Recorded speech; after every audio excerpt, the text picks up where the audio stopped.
Sabe o que é, cara? Tava aqui pensando, como é que todo mundo sabe de tudo hoje em dia? Não importa o assunto que você converse com alguém, essa pessoa sabe, pelo menos o básico que precisa saber sobre esse assunto. Só que mesmo assim, tenho a impressão que ninguém sabe nada. Tudo isso de forma simultânea. E agora eu te pergunto, como é que pode isso ser verdadeiro ao passo que é tão contraditório? E a única conclusão que eu chego é que ninguém é uma pessoa burra, que não estuda, porque ninguém sabe nada.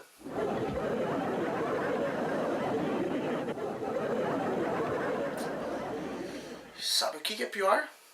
É que eu escrevi essa piada no roteiro. Que droga, meu.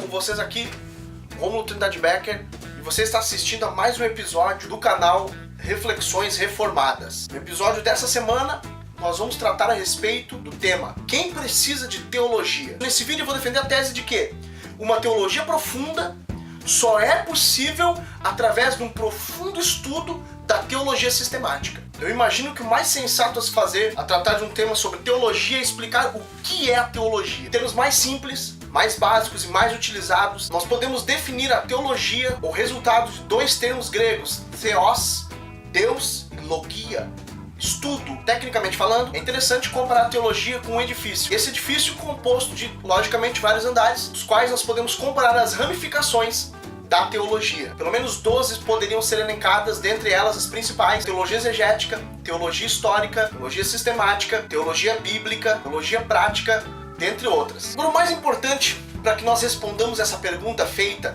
que é o próprio tema do nosso episódio dessa semana, é nós entendermos que, em certo sentido, toda pessoa que faz alguma reflexão sobre a pessoa de Deus, ela possui uma teologia própria. Ela está fazendo um exercício teológico. Claro que nós precisamos fazer distinção entre uma teologia pessoal e uma teologia acadêmica, por exemplo. No entanto, em termos mais simples, qualquer pessoa que está falando sobre a pessoa de Deus está sim preparando a sua teologia. E nesse sentido, seria um próprio absurdo falar contra a teologia, explanar qualquer discurso contrário ao estudo da teologia. Porque afinal de contas, nosso maior objetivo como cristãos é conhecer a pessoa de Deus. E quando eu vou formular teorias, métodos, para que eu possa conhecer melhor a pessoa de Deus, ainda que eu os tire da palavra, e a ideia é justamente essa, eu já estou realizando um exercício teológico. E ainda desse prisma, desse ponto de vista, você pode perceber comigo que mesmo um ateu tem a sua própria teologia. Teologia sistemática de Dawkins. Já pensou? Que fera! Teologia do ateu. Um estudo sistemático a respeito do nada. Oh, que fera, velho. Massa. De certa forma, isso já responde com uma propriedade quem precisa de teologia. Ou seja, todos os seres humanos precisam de teologia. Seja para conhecer melhor a pessoa de Deus, seja para negar a pessoa de Deus, ou seja para qualquer motivo que ele intente realizar em relação à pessoa de Deus. E automaticamente outra pergunta surge, visto que todos possuem a sua teologia, por que nós não devemos buscar uma teologia profunda, embasada nas escrituras e coerente? Isso me faz lembrar uma cena do Karate Kid, quando o Sr. Miyagi compara o karatê de Daniel San com dirigir um carro. Daniel San, seu karatê precisa ser como dirigir carro. Calo aqui, ou calo ali. Se calo no meio, pum, pega você. Não sei se vale o Oscar,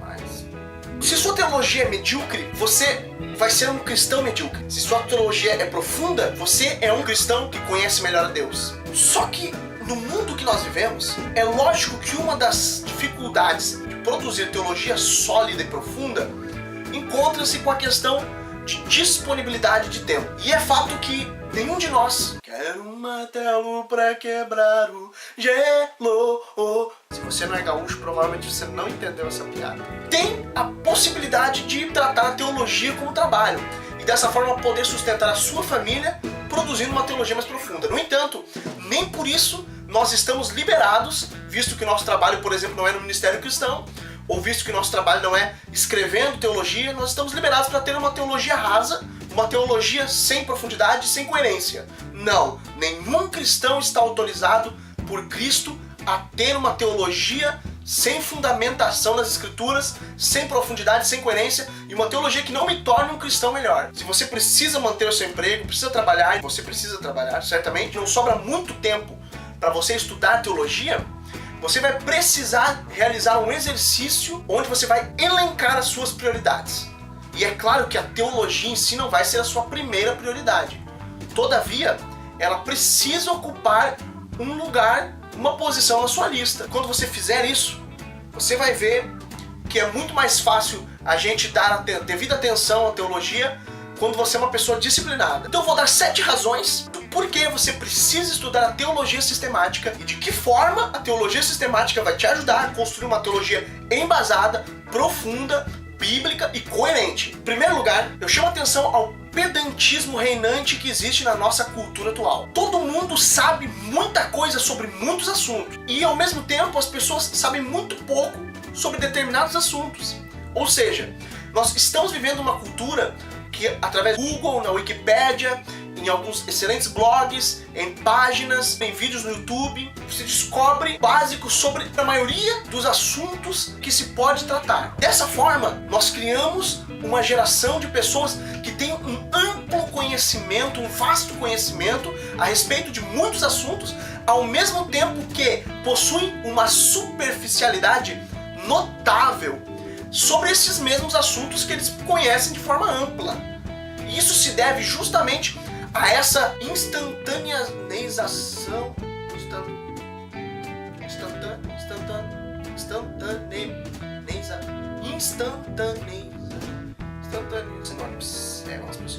Isso se deve a uma geração de pessoas que quer um conhecimento instantâneo, um conhecimento rápido, um conhecimento automático com um clicar. E na velocidade do clicar. E o nome técnico disso é pedantismo. E a teologia sistemática é o remédio para quem quer estudar teologia para não cair nesse mesmo erro. Porque a teologia sistemática, ela vai te proporcionar sistematicamente agrupada os principais textos das principais doutrinas escritas na palavra de Deus. Que show! Muito bom, quando 1h da manhã você recebe uma notificação. Que maravilha!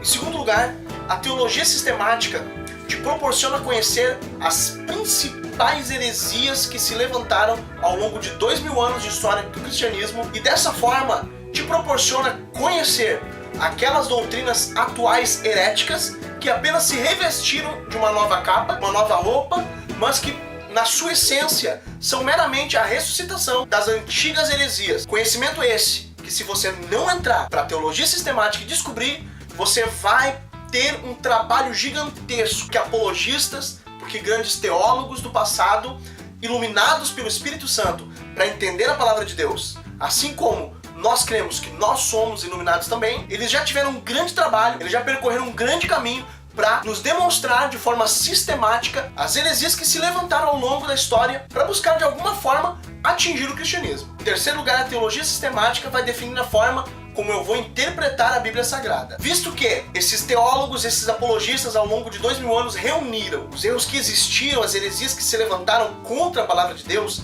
e trouxeram à luz esses enganos, assim nós também podemos descobrir não apenas o que é errado através da teologia sistemática, mas também descobrir o que é correto. Dessa forma, eu já possuo uma lente que eu vou ler as escrituras. Isso pode ser bom como também pode ser ruim. Pode ser bom se você analisar teologias sistemáticas de homens de Deus reconhecidamente cristãos, reconhecidamente fiéis, reconhecidamente bons intérpretes. Essas lentes que você vai usar, elas já te proporcionarão entrar para as escrituras com um conhecimento razoável do contexto no qual elas foram escritas, dos autores, toda a questão básica que é necessária para interpretar um texto que possui no mínimo 2000 anos de história, ou quase 2000 anos, né, os mais novos. E se já é difícil interpretar escritos de 50 anos atrás, que diremos então de escritos com 3.500 a quase 2.000 anos de distância da nossa era. Agora, pode ser ruim também se você cair na besteira de comprar algumas teologias sistemáticas que apenas condensaram o assunto de algumas revistas. Você vai ter um problema, porque a sua lente ela vai ser embaçada. Mas eu tenho ela. Eu tenho ela. Dá uma olhada aí, dá uma olhada aí. É uma dessas aí. Só não vou falar porque é antiético. Mas é aquela que põe a mão comigo no prato. Essa é a traidora. E ao invés de ela te proporcionar um estudo mais profundo das escrituras, ela vai te dar uma visão distorcida. Por isso, quando você vai ler as escrituras, procure também ler a teologia sistemática de homens sérios, reconhecidamente. Opte por teologias sistemáticas da perspectiva reformada. Em quarto lugar, a teologia sistemática nos ajuda a cumprir a grande comissão do Senhor Jesus Cristo, registrada em Mateus 28, versículos 19 ao 20. Quando o Senhor Jesus Cristo vai dizer que nós devemos pregar a toda criatura, ensinando-os a guardar todas as palavras que ouvimos dele. Ora, didaticamente falando, é muito mais fácil nós ensinarmos, nós armazenarmos, memorizarmos conteúdo sistematicamente organizado, ou pelo menos organizado. E nesse caso, torna muito mais simples nós podermos, naquela hora em que precisamos ensinar alguém, que precisamos falar, precisamos comunicar alguma doutrina, nos lembrarmos a respeito dela, do nosso estudo da teologia sistemática. Em quinto lugar, a teologia sistemática nos ajuda no processo de amadurecimento. Eu vou ler aqui dois textos bíblicos. O primeiro texto está em 1 Coríntios capítulo 2, versículos 1 ao 6. Nos diz assim: Eu mesmo, irmãos, quando estive entre vocês, não fui com discurso eloquente, nem com muita sabedoria para proclamar o mistério de Deus, pois decidi saber nada entre vocês, a não ser Jesus Cristo e este crucificado. Versículo 6. Entretanto, falamos de sabedoria entre os que já têm maturidade. Se você prestar atenção, você vai perceber, Paulo sempre que falava, usava muitos exemplos do Antigo Testamento para demonstrar através das Escrituras que o Senhor Jesus Cristo era o Messias. Quando ele está em uns 2 anos em Roma, na sua casa alugada por ele próprio, capítulo 28 de Atos, e diversos outros textos bíblicos. Em Damasco, logo após sua conversão, percebemos que ele demonstra pelo Antigo Testamento que o Senhor Jesus Cristo era o Messias. Então, se você perceber aqui, são as escrituras estão relacionadas com o fato da maturidade cristã. Isto é, Paulo falava da sabedoria, que era o Senhor Jesus Cristo nesse contexto aqui, com aqueles que já eram maduros, para assim entender. Só eram maduros aqueles que levavam a sério o estudo bíblico e teológico. O outro texto está em Hebreus capítulo 5, versículos 11 ao 14, que diz assim: Quanto a isso, temos muito a dizer, coisas difíceis de explicar, porque vocês se tornaram lentos para aprender. Embora essa altura já devessem ser mestres, vocês precisam de alguém que lhes ensine novamente os princípios elementares da palavra de Deus. Estão precisando de leite e não de alimento sólido. Quem se alimenta de leite ainda é criança, e não tem experiência no ensino da justiça, mas o alimento sólido para os adultos, os quais pelo exercício constante tornaram-se aptos para discernir tanto bem quanto mal. E aqui novamente Paulo faz associação. Eu disse Paulo, né? Falei Paulo. Tá, tudo bem que eu acredito que Paulo foi o escritor aos Hebreus. No entanto, eu preciso fazer a diferenciação do fato de que, reconhecidamente, Hebreus é uma carta anônima. Amém ou não amém?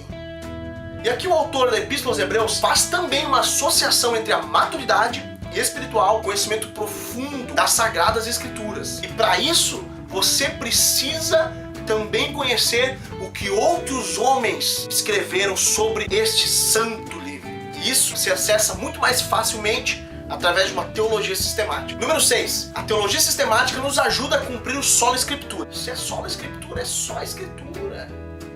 Não pode ter sola teologia sistemática. Isso porque sola escritura, uma das solas da reforma, chama atenção ao fato que nós não devemos exclusivamente entender a própria escritura, e sim que nós precisamos dar à tradição o seu devido lugar. Não vamos colocar a tradição ao mesmo nível da Bíblia. Nós precisamos reconhecer sim a Bíblia como autoridade final, autoridade absoluta, como texto normativo para os cristãos.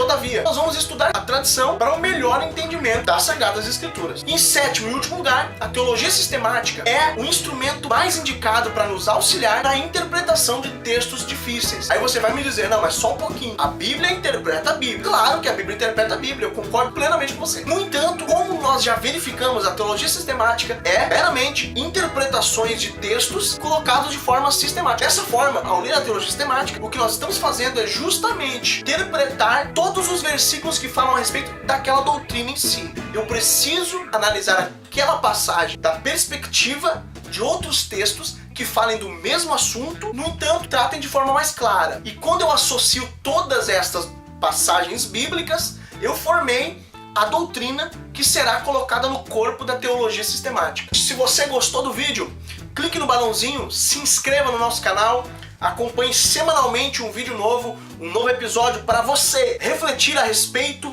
da teologia da perspectiva reformada. Compartilhe também com os seus amigos para que eles possam tratar a teologia de forma séria e para que eles possam não perder tempo com leituras superficiais, mas se aplicar ao estudo comprometido, coeso da teologia e propriamente da Bíblia Sagrada através da teologia sistemática. Deus vos abençoe, fiquem com Deus, até a próxima.